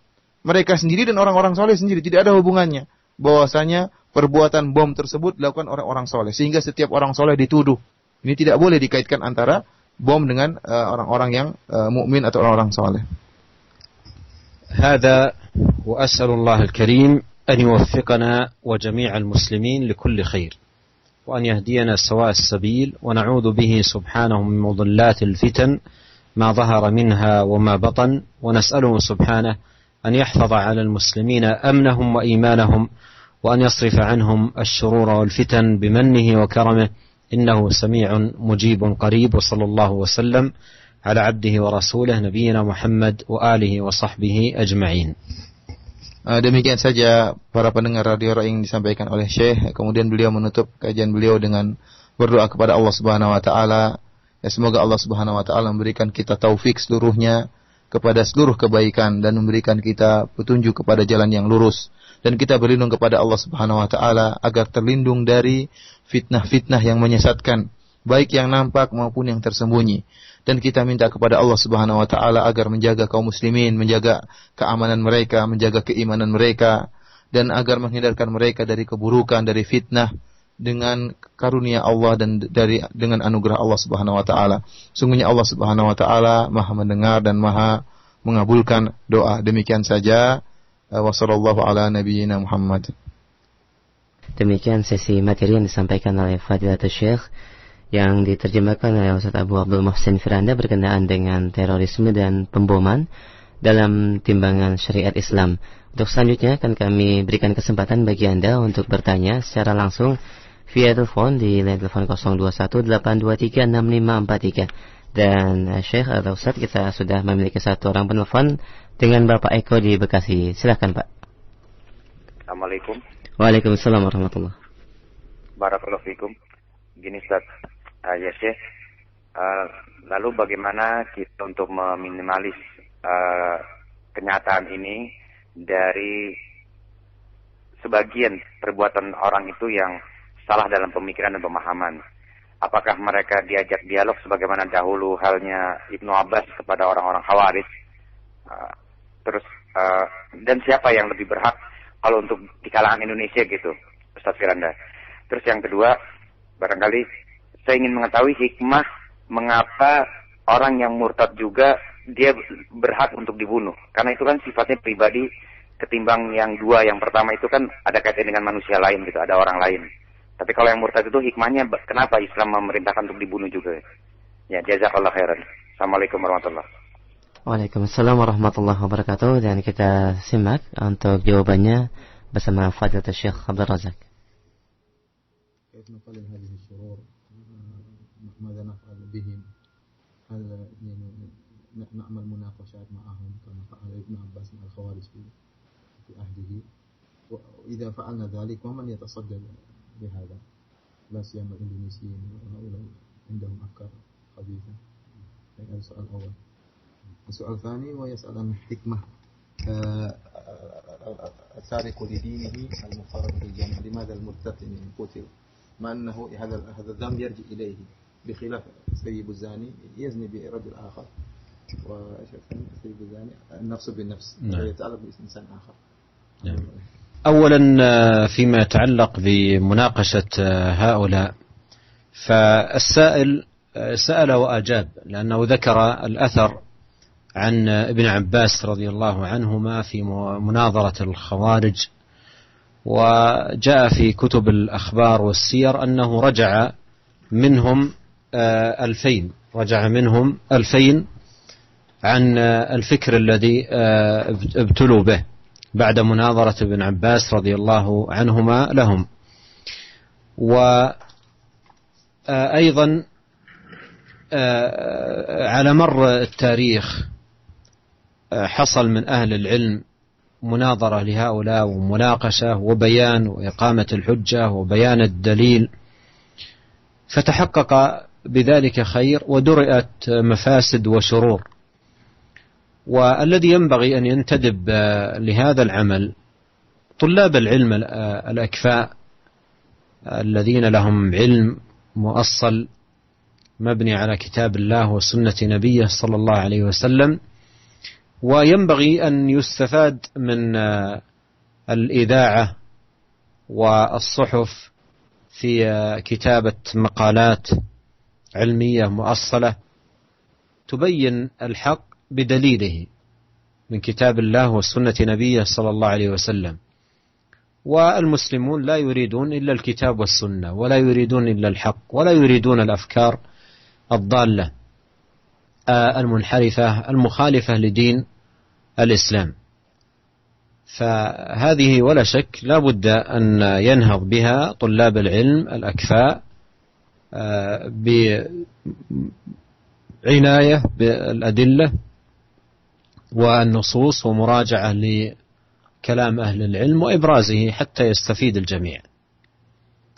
وفيما يتعلق بسؤال السائل الآخر وهو عن حديث النبي صلى الله عليه وسلم لا يحل دم امرئ مسلم إلا بإحدى ثلاث، فإن أعظم هذه الثلاث هو الردة عن دين الإسلام، لأنه بردته عن دين الإسلام حل دمه، بردته عن دين الإسلام حل دمه. وإقامة الحدود ليست لأفراد الناس، وإنما هي لولي الأمر، لولي أمر المسلمين، ولا توكل الحدود للأفراد، لأن إذا وكلت الأفراد إلى الأفراد تعم الفوضى في المجتمعات. ما الحكمة في ذلك؟ هذا الرجل يعتدي على الآخر يقتل، هذا يزني على الآخر، هذا لا يعتدي على أحد، ولماذا؟ ذكرت أن هذا العمل أعظم، يعني أعظم من عدوان على دم مسلم أو عرضه، ولهذا قدم الله ذلك في القرآن، قال والذين لا يدعون مع الله إلها آخر ولا يقتلون النفس التي حرم الله إلا بالحق ولا يزنون. فالذي يرتد عن دينه يرى نور التوحيد وضياء الإيمان وسلامة المعتقد، يرى ذلك ثم يرجع كافرا مرتدا، فإنه قد حل بذلك دمه. Adapun pertanyaan pertama, ya, Syekh menjelaskan bahwasanya si penanya alhamdulillah telah memberi jawaban bahwasanya dia telah menyebutkan asar dari Ibnu Abbas radhiyallahu anhuma, di mana Ibnu Abbas radhiyallahu anhuma pernah bermunaqasyah, berdialog dengan orang-orang Khawarij yang memberontak, ya. Akhirnya banyak di antara mereka yang sadar, bahkan disebutkan dalam tarikh, dalam sejarah ada 2000 orang dari orang-orang Khawarij yang sadar karena dialog dengan Ibnu Abbas radhiyallahu ta'ala anhuma. Saya menjelaskan bahwasanya demikianlah para ulama, ya. Dalam sejarah disebutkan banyak sekali para ulama yang mereka bermunaqasyah dengan orang-orang yang memiliki pemikiran-pemikiran sesat. Demikian juga bermunaqasyah dengan orang-orang Khawarij atau orang-orang yang memiliki pemikiran membunuh orang lain, takfir, mengkafirkan orang lain. Timbul munaqasyah, dialog di antara para ulama dengan mereka, dan banyak di antara mereka yang akhirnya sadar. Akan tapi saya mengingatkan bahwasanya tidak semua orang bisa bermunaqasyah, berdialog dengan orang-orang sesat seperti ini, ya. Dibutuhkan orang-orang para tulabul ilmu, orang-orang para penuntut ilmu yang mereka telah berkompeten untuk bisa berdialog dengan mereka, yang mengerti tentang syubhat-syubhat mereka, pemikiran mereka, sehingga masuk dalam dialog bersama dengan mereka.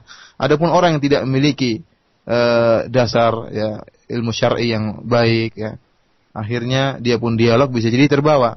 Sehingga Syekh mengatakan orang-orang yang berhak untuk dialog dengan mereka adalah para penuntut ilmu yang berkompeten, yang ilmu mereka dibangun di atas dasar kitab dan sunnah. Itulah yang berhak untuk berdialog dengan mereka sehingga bisa mendatangkan kebaikan.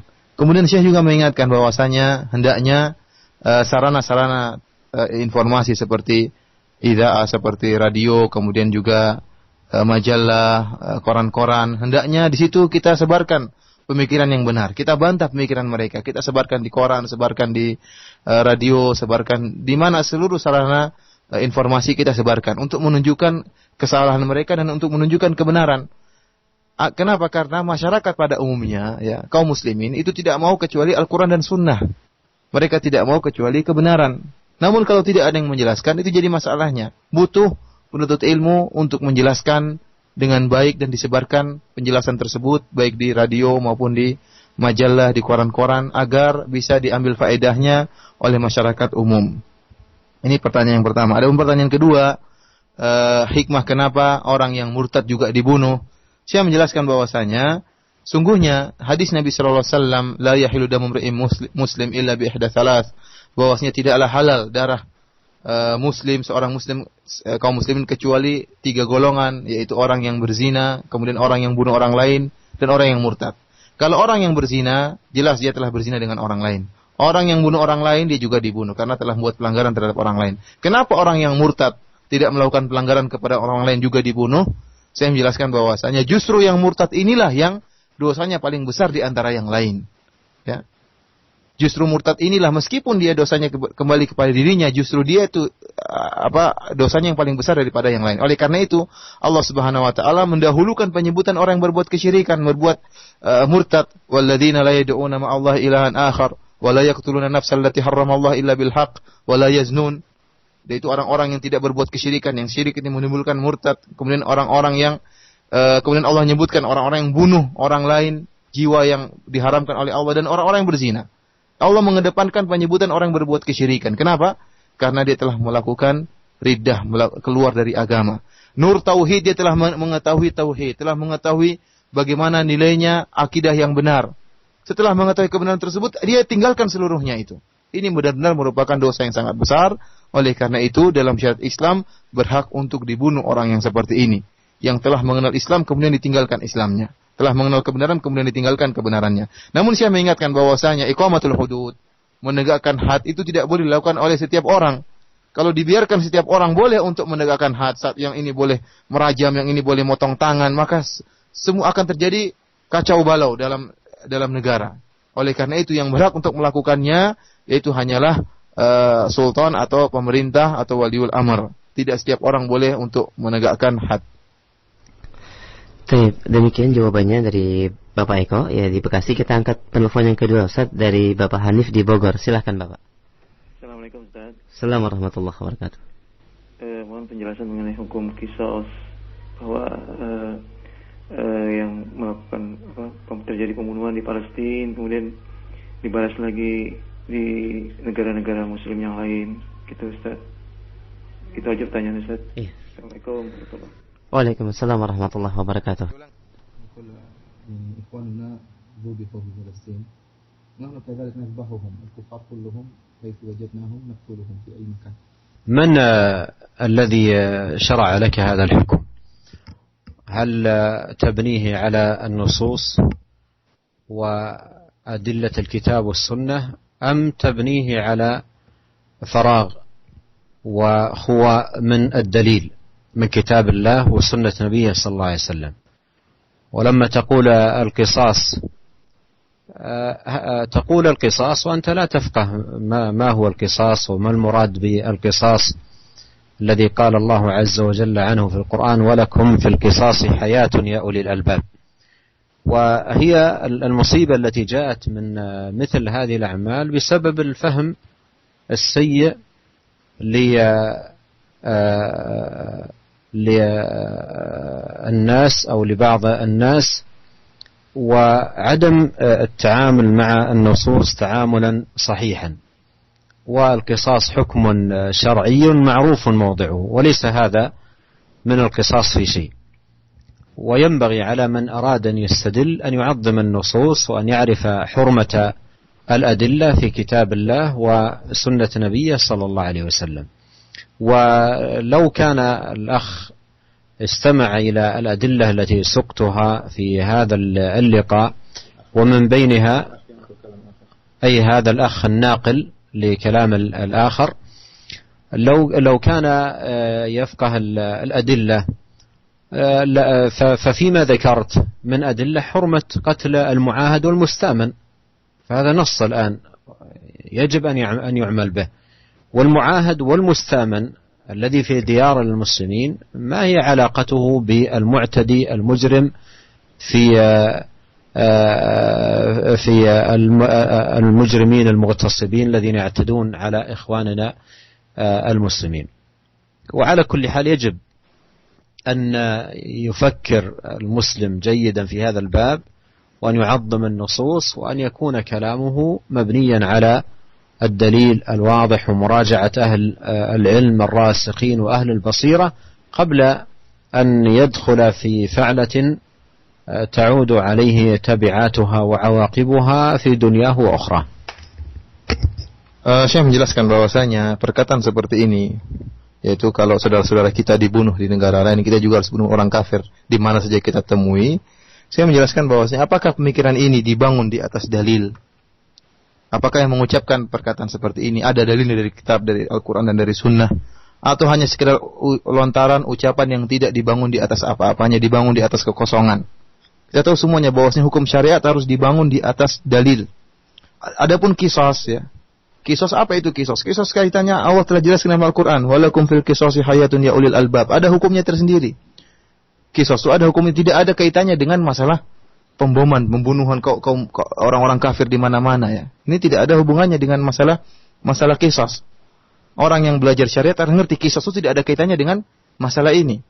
Oleh karena itu, Syekh mengingatkan barang siapa yang ingin berdalil, maka hendaknya dia mengagungkan ta'zimun nusus, hendaknya dia mengagungkan nas-nas dari Al-Quran maupun dari sunnah Rasulullah SAW. Setelah dia mengagungkan, meyakini akan kebenaran Al-Quran, kebenaran dari hadis, maka kemudian dia berdalil dengan Al-Quran dan hadis. Adapun dia berpendapat dengan hawa nafsunya, tidak mengikuti Al-Quran dan sunnah, maka ini repot. Akibatnya akan menimbulkan dampak yang buruk. Ya. Bisa jadi terjadi pembunuhan di mana-mana, sebagaimana yang dipahami sebagian orang. Kalau ada saudara kita dibunuh di tempat lain, kita bunuh orang kafir siapa saja kita temui, kita bunuh. Ini dari mana dalilnya seperti ini? Saya menjelaskan bahwasanya yang telah kita jelaskan tadi pengajian yang panjang lebar. Di sana ada poin yang sangat penting kata beliau, yaitu tentang orang-orang kafir yang mu'ahad dan orang-orang kafir yang musta'man. Tadi telah kita jelaskan apa itu kafir mu'ahad. Itu orang kafir yang punya perjanjian damai dengan kita. Datang dari negara lain, negara tersebut punya perjanjian damai dengan Indonesia, tidak ada peperangan. Dia masuk ke negara kita, itu berarti orang kafir yang negara dia dengan negara kita punya perjanjian damai. Ini tidak boleh dibunuh. Ini tidak boleh dibunuh. Bahkan Rasulullah mengatakan tidak akan mencium raihatul jannah, tidak akan mencium bau surga. Demikian juga musta'man, orang kafir yang datang meskipun orang kafir tersebut berperang dengan kita, namun dia datang ke negara kita, kemudian minta diamankan oleh pemerintah kita. Maka itu diamankan, tidak boleh kita berkhianat, lantas kita bunuh dia. Apa kaitannya orang kafir yang mu'ahad ini dengan orang-orang Yahudi yang telah membunuh saudara-saudara kita di Palestina? Tidak ada hubungannya. Ya. Tidak berarti semua orang kafir akhirnya kalau Yahudi melakukan seluruhnya kita bunuh, orang kafir di mana saja kita temui kita bunuh. Tidak benar seperti ini. Ya. Ini tidak ada dalilnya sama sekali. Bahkan kalau orang mengagungkan sunnah, mengagungkan dalil, coba baca hadis tadi yang telah Syekh bacakan. Man qatala mu'ahadan lam yarih raihatal jannah. Kita harus ta'zim hadis ini. Agungkan hadis ini. Rasulullah mengatakan barang siapa yang membunuh seorang kafir yang mu'ahad, yang punya perjanjian damai dengan kita, maka tidak akan mencium bau surga. Apalagi kita mengimani hadis ini, kita ta'zim hadis ini. Kalau kita agungkan hadis ini, amalkan. Maka tidak ada kaitannya dengan kafir mu'ahad ini dengan orang-orang Yahudi yang telah membunuh saudara-saudara kita di tempat lain. Baik, demikian jawabannya untuk Bapak Hanif dan juga beberapa pertanyaan yang sama. Dan kita angkat kembali Ustaz dari Ibu Nia di Pondok Kopi. Silahkan Ibu. Ini saya mau bertanya tentang doa berlindung dari kebinasaan dan kehancuran. Isinya ada salah satunya, aku berlindung kepadamu dari dirasuki setan pada saat mati, dan aku berlindung kepadamu dari mati dalam keadaan berpaling dari jalanmu. Apakah orang yang membunuh diri itu salah satunya gitu, salah satu orang yang mati dirasuki oleh setan? Gitu aja Syekh. Assalamualaikum warahmatullahi wabarakatuh. Waalaikumsalam warahmatullahi wabarakatuh. Kita akan simak jawabannya setelah diterjemahkan.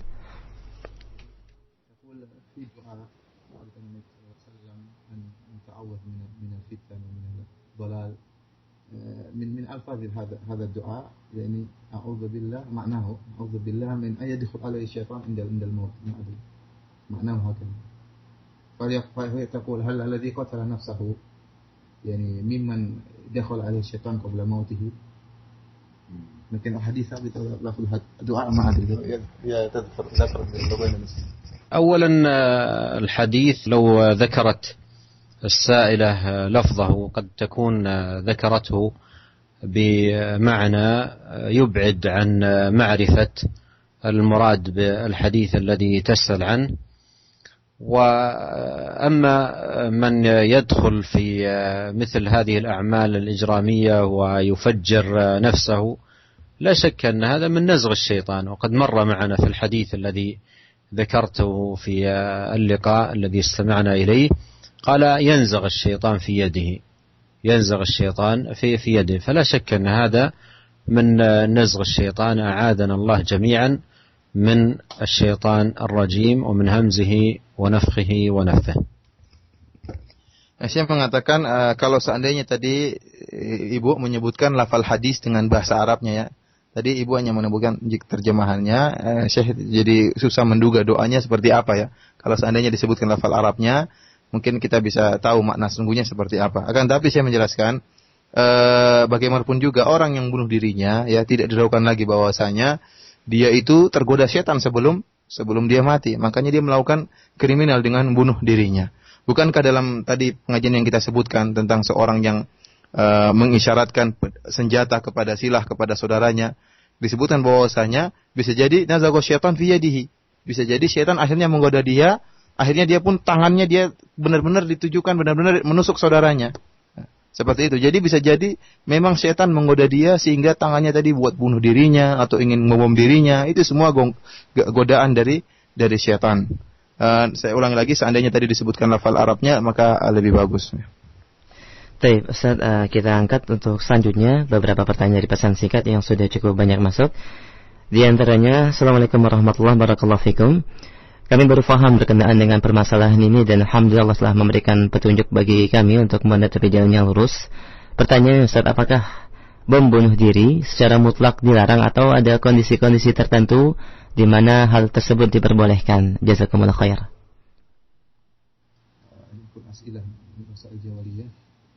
نقول الحمد لله فهمنا الآن القضية لكن بقي علينا سؤال هل يعني انتحار محرم يعني في كل حال ولا يوجد أحوال خاصة؟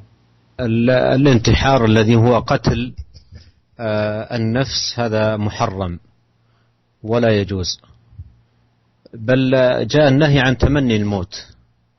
قال عليه الصلاة والسلام لا يتمنين أحدكم الموت لضر مسه. فالانتحار محرم. ولي محاضرة باللغة العربية مدتها تقريبا ساعة ونصف عن الانتحار ولا تقتلوا أنفسكم. Syekh menjelaskan bahwasanya bunuh diri itu diharamkan secara mutlak. Jangankan bunuh diri, bahkan menginginkan untuk mati aja diharamkan. Dalam syariat Rasulullah SAW bersabda wala yatamannayanna ahadukumul maut bidurrin massah. Janganlah salah seorang dari kalian mengangan-angankan untuk mati ya dengan doror yang mengenai dia ya.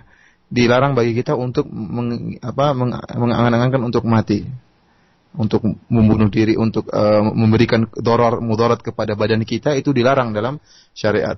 Syekh mengatakan bahwasanya dia punya pengajian dalam bahasa Arab sekitar 1 jam lebih tentang masalah bunuh diri ya. Insyaallah mungkin pada kesempatan lain kita akan bahas khusus mengenai masalah bunuh diri. Baik, untuk selanjutnya ada pertanyaan dari pesan singkat yang kedua berkenaan dengan syubhat dari pelaku bom bunuh diri ini, di mana latar belakang yang mereka lakukan adalah pengkafiran mereka terhadap penguasa kaum muslimin dengan dalih bahwa asar yang disebutkan oleh Ibnu Abbas kufrun duna kufrin adalah tidak sahih. Sekiranya ditakdirkan sahih maka itu berlaku pada zaman sahabat di mana pemerintahnya melakukan atau menerapkan hukum Islam secara penuh saat kemudian melanggar beberapa hal. Apakah perkara ini benar sesuai dengan syariat dan bagaimanakah pendapat Fadilatul Syekh? Jazakumullah khair. والشبه عندهم شيء يسألون هم يبنوا فعلهم هذا على تكفير الحكام لأن الحكام قد كفروا حيث حكموا بغير ما أنزل الله. فأما الأثر عن ابن عباس كفر دون كفر هذا أثر ضعيف وإن كان صحيحا فهو لا ينطبق إلا في أحد الصحابة حيث يقولون شيخ الآن هم يعني فجروا ودمروا لأجل تكفير الحكام. نحن لا نطيع الحكام أبدا إن حكام كفار فلا يوجد مؤاهد ولا كذا لأنهم كفار أصلا لأنهم حكموا بغير ما أنزل الله. وأما الأثر عن ابن عباس هذا منتشر جدا بينهم، هذا أثر ضعيف كفر دون كفر يعني يقول حكم بغير ما أنزل الله كفر يقول هذا أثر ضعيف وإن كان صحيحا وهو لا ينطبق إلا في الحكام الذين في عهد الصحابة يعني حيث أنهم يعني حكموا بما أنزل الله ثم أخطأوا في بعض الأمور بخلاف مثلا إندونيسيا أصلا الحكم ليس إلا في قضايا قليلة في النكاح في الميراث كذا هذا حكم إسلامي لكن البقية أصلا حكم كفار فهم كفار. فيما يتعلق بالسؤال السائلة التي ذكرت دعاء يوجد في سنن أبي داود دعاء، أتوقع أن السائلة تقصد هذا الدعاء أن النبي صلى الله عليه وسلم كان يقول في دعائه: اللهم إني أعوذ بك من الهدم، وأعوذ بك من التردي، وأعوذ بك من الغرق والحرق والهرم، وأعوذ بك أن يتخبطني الشيطان عند الموت. فربما أن السائلة تسأل عن هذا، وهو حديث صحيح، وفيه أن مما يتعوذ بالله سبحانه وتعالى منه أن يتخبط الشيطان الإنسان عند الموت. Syekh mengingatkan bahwasanya mungkin tadi penanya bertanya tentang sebuah doa, mungkin lafalnya kata Syekh di antara doa Nabi sallallahu alaihi wasallam, wa a'udzubika an yatakhabbatani syaitan indal maut, yaitu Rasulullah sallam pernah berdoa, dan ini doa yang sering dia baca, di antaranya dia berdoa, ya Allah, aku berlindung kepada Engkau, yaitu aku digoda syaitan tatkala sedang akan meninggal dunia. Di tatkala datang kematian digoda oleh syaitan. Dan kalau maksudnya dari penanya tadi doanya ini, maka ini adalah hadis yang sahih kata Syekh. وفيما يتعلق بالسؤال، أولا عندما يقول القائل أن الأثر المروي عن ابن عباس رضي الله عنهما ضعيف، فالحكم على الأثر صحة أو ضعفا ينبغي أن يكون مبني على دراسة علمية وعلم بالأسانيد، حتى في ضوء ذلك يحكم الإنسان. ولا يجوز للإنسان أن يحكم على الحديث أو على الأثر بالضعف أو الصحة بناء على هواه، فإن هذا من القول على الله سبحانه وتعالى بلا علم. الأثر المروي عن ابن عباس في تفسير هذه الآية موجود في تفسير الإمام الطبري رحمه الله تعالى، وموجود في تفسير الإمام ابن كثير، وحكم عليها بالصحة جماعة من أهل العلم والدراية بحديث رسول الله صلى الله عليه وسلم وآثار أصحابه، واستشهد به جمع غفير من أهل العلم المتقدمين والمتأخرين.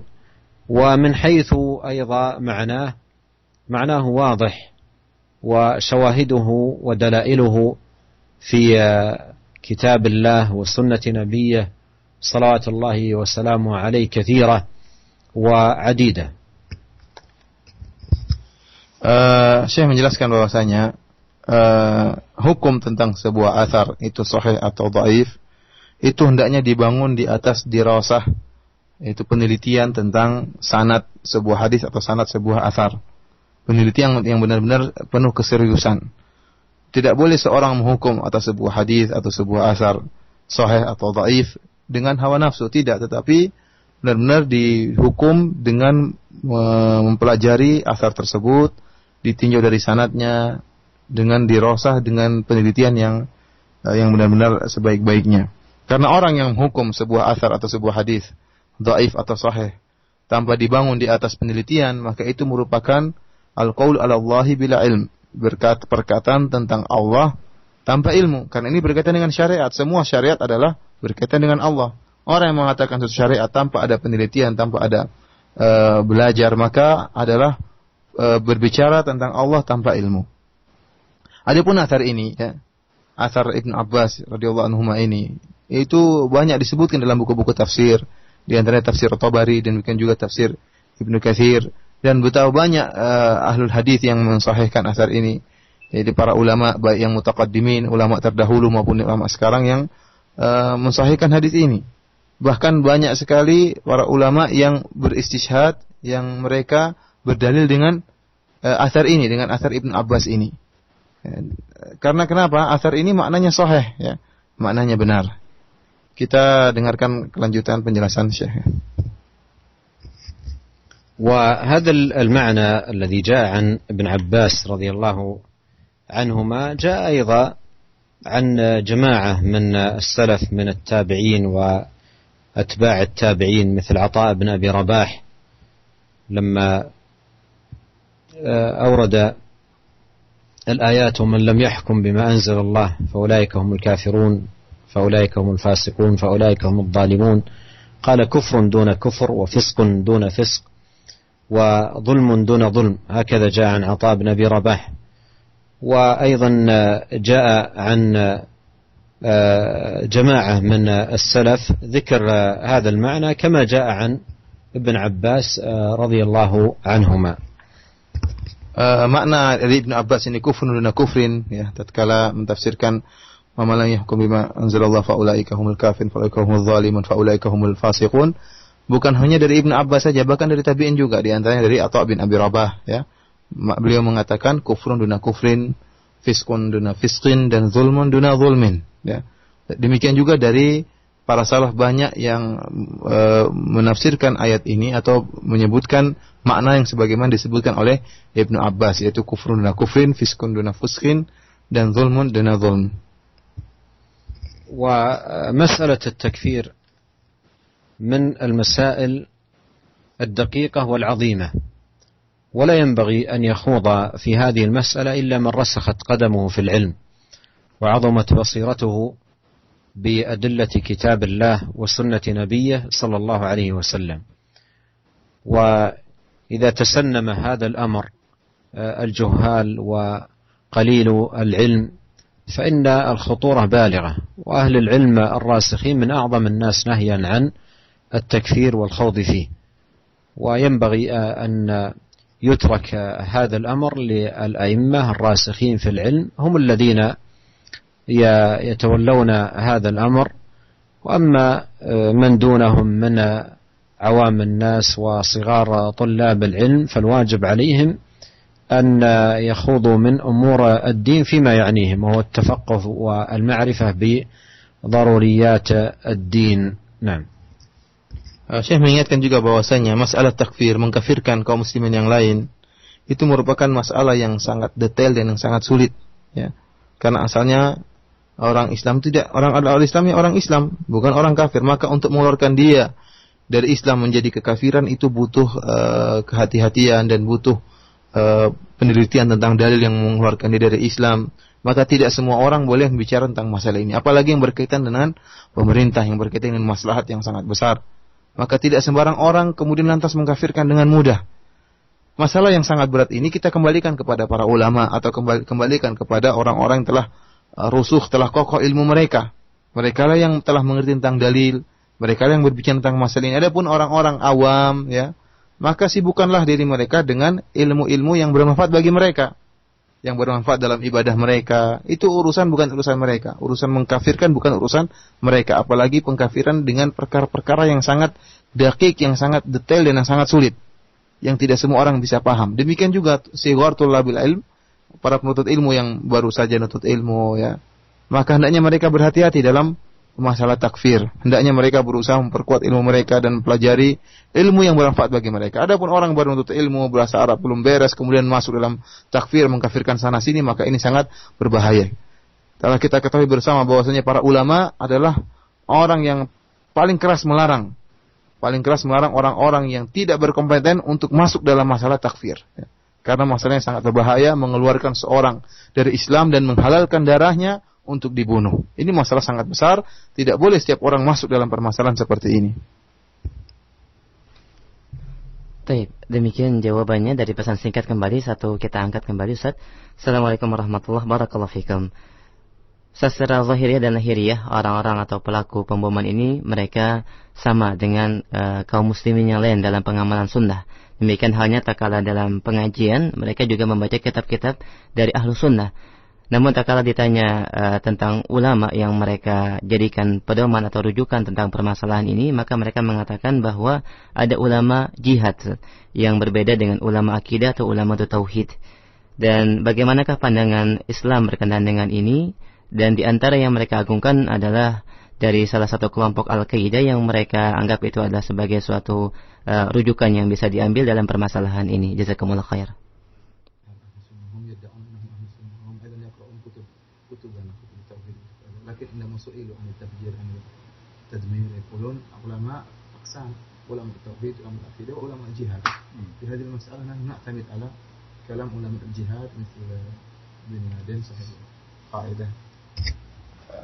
هذا كلام صحيح. الاعتماد في الشريعة على الدليل، قال الله قال رسوله صلى الله عليه وسلم. وفي لقائنا هذا تم عرض الأدلة بشكل موسع تدل على مخالفة هذا العمل للإسلام، وتم عرض جملة من الأدلة الواضحة في ذلك، وكل يحتج لقوله لا به إلا الله ورسوله. وهؤلاء الذين يحيل إليهم هؤلاء ويسمونهم علماء الجهاد ليسوا من أهل العلم وليسوا معروفين بالعلم، وإنما هم معروفون بمثل هذه الأعمال. وأهل العلم بالجهاد والعقيدة والفقه والأحكام هم من رسخت أقدامهم في العلم وتمكنوا فيه، وأعطاهم الله عز وجل البصيرة في فهم كتاب الله. أما شخص يحمل السلاح ثم يحفظ بعض الأدلة أو ينتزع بعض الأدلة ويوصف بأنه عالم الجهاد، هذا لا يعرف في تاريخ المسلمين مثل ذلك. وإنما العلم له أهله وأئمته الذين عرفوا ضوابط العلم ودقائق الأحكام وطرائق الاستنباط وصحيح الحديث من ضعيفه وراجح الأحكام من مرجوحها، وأعطاهم الله عز وجل البصيرة. فهؤلاء هم أهل العلم في الجهاد والعقيدة والفقه وغير ذلك، وهم الذين يجب الرجوع إليهم، كما قال الله سبحانه وتعالى: فإذا جاءهم أمر من الأمن أو الخوف أذاعوا به ولو ردوه إلى الرسول وإلى أولي الأمر منهم لعلمه الذين يستنبطونه منهم ولولا فضل الله عليكم ورحمته لاتبعتم الشيطان إلا قليلا. ونكتفي بهذا القدر لقرب الآن وقت صلاة المغرب، والله تعالى أعلم، وصلى الله وسلم على عبده ورسول نبينا محمد. Saya menjelaskan bahwasanya yang menjadi sandaran adalah dalam syariat adalah di atas dalil.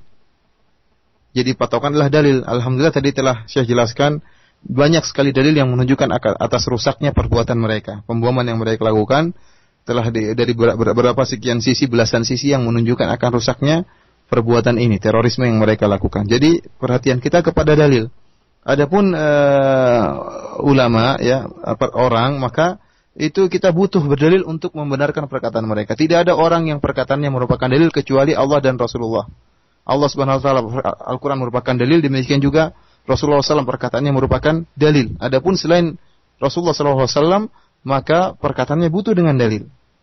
Kemudian saya menjelaskan bahwasanya ulama ya, ahli ilm, tidak ada namanya ulama jihad, kemudian ulama akidah ya. Semuanya yang berbicara tentang masalah hukum dalam Islam, baik masalah hukum fikih, hukum jihad maupun akidah maupun tauhid, maka yang berbicara harus merupakan orang ahli ilmu, orang yang ngerti tentang ilmu, orang yang ngerti tentang bagaimana hadis yang sahih, hadis yang dhaif, tentang isnad, tentang ilmu tafsir, tentang istinbat fikih, tentang usul fikih. Itulah para ulama, orang yang menguasai cabang-cabang ilmu. Adapun ada orang yang punya semangat bawa pedang, kemudian hafal sedikit dalil, kemudian dikatakan sebagai orang alim, sebagai ulama, maka ini tidak benar. Tidak ada dalam sejarah ya, bahwasanya ada ulama jihad khusus dan ada ulama fikih, ulama tauhid dan akidah khusus. Tidak ada. Seluruh yang bicara tentang masalah jihad dalam buku-buku fikih itu para ulama yang mereka juga paham tentang fikih, mereka juga paham tentang tauhid, mereka juga paham tentang akidah ya. Tidak ada dalam sejarah Islam ada ulama jihad khusus, tidak ada. Yang sehingga dalam masalah jihad kita ambil dari ulama ini, tidak ada. Ulama ma'ruf, ulama mereka memiliki buku-buku menunjukkan keilmuan mereka. Adapun tokoh-tokoh kaidah yang mereka sebutkan sebagai ulama, mana buku-buku ilmu mereka? Mana bukti yang menunjukkan mereka orang alim? Adapun mereka hanya hafal beberapa hadis, beberapa ayat kemudian dikatakan orang alim, maka tidak benar. Ulama sudah jelas, ulama orang-orang yang terkenal dengan ilmu, dengan buku-buku ilmu mereka. Adapun mereka yang tukang bom tidak dikenal dengan ilmu, tapi dikenal dengan bom yang mereka lakukan. Saya mengingatkan kembali bahwasanya ulama yaitu mereka-mereka yang telah menguasai disiplin ilmu yang sangat banyak, ya, di antaranya ilmu hadis, ilmu tafsir, ya, istinbat fiqhiyah, mereka ngerti semuanya. Mereka itulah yang telah dipuji dalam Al-Qur'an, yaitu idza ja'akum amrun minal amni awil khauf wa idza ja'ahum amrun minal amni awil khauf adha'u bih walau radduhu ila rasul wa ulil amri minhum la'alimahu alladhina yastanbitunahu minhum. Allah Subhanahu wa taala menyebutkan, yaitu ulama yang disebut dalam ayat ini, yaitu tentang apa? Jika datang perkara ya, yang merupakan yang menakutkan, ya, mereka segera sebarkan. Allah mencela orang-orang seperti ini. Yang jika datang suatu perkara segera disebarkan. Allah menyebutkan walau radduhu ila rasul wa ila ulil amri minhum. Kalau seandainya mereka kembalikan perkara ini kepada Rasulullah dan kemudian kepada ulil amri, la'alimahu alladhina yastambitunahu minhum. Maka Allah sebutkan, maka orang-orang yang memiliki kemampuan istinbat akan mengerti masalah ini. Di sini Allah puji tentang orang-orang yang memiliki kemampuan mengambil istinbat. Itulah para ulama yang memiliki menguasai disiplin ilmu yang begitu banyak. Adapun orang yang hanya semangat jihad, tidak mengerti tentang masalah agama, tidak mengerti menguasai ilmu hadis, ilmu fikih, usul hadis, kemudian menganggap dirinya sebagai ulama atau dianggap sebagai ulama, maka ini tidak ada sejarahnya dalam sejarah Islam. Demikian saja yang bisa disampaikan oleh Syekh pada kesempatan kali ini karena sudah menjelang salat maghrib. Mohon maaf atas kekurangannya. Wabillahi taufiq wal hidayah. Wassallallahu ala nabiyyina Muhammad. لقاء الغد بإذن الله عنوانه الظلم ظلمات يوم القيامة. Insyaallah besok pengajian kita tentang materi yang judulnya Az-Zulm Zulumatun Yaumal Qiyamah. Kezaliman merupakan kegelapan yang bertubi-tubi bertumpuk-tumpuk pada hari kiamat.